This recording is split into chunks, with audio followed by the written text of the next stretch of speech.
আসসালামু আলাইকুম।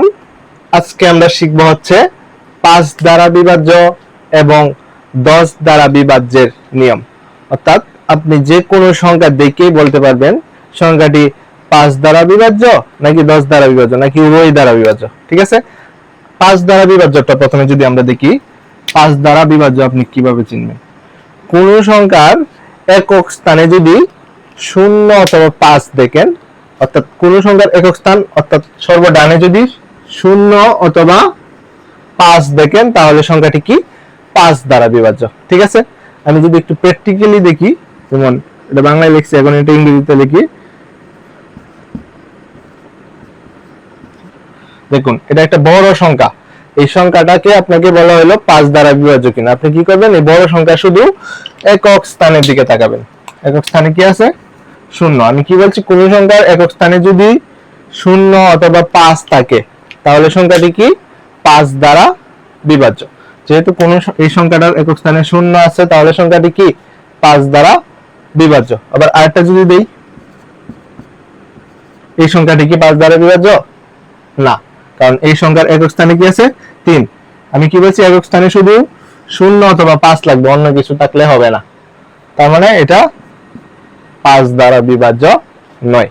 ঠিক আছে, এখন আমরা শিখবো হচ্ছে 10 দ্বারা বিভাজ্য। অর্থাৎ যে কোনো সংখ্যা আপনি দেখেই বলতে পারবেন সংখ্যাটা 10 দ্বারা বিভাজ্য কিনা। 10 দ্বারা বিভাজ্যটা 5 দ্বারা বিভাজ্য থেকে আরো সহজ। 10 দ্বারা বিভাজ্য চেনার উপায় হচ্ছে, কোন সংখ্যার একক স্থানে যদি 0 অর্থাৎ 0 থাকে আর কিছু না থাকে, 5 থাকলে কিন্তু 10 দ্বারা বিভাজ্য হবে না একক স্থানে।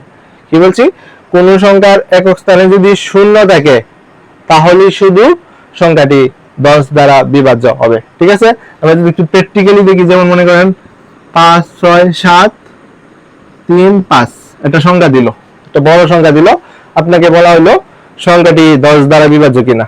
আপনি কি করবেন? সংখ্যাটির একক স্থানের দিকে তাকাবেন। তাহলে কি সংখ্যাটি একক স্থানে আছে 5, সংখ্যাটি কি 10 দ্বারা বিভাজ্য?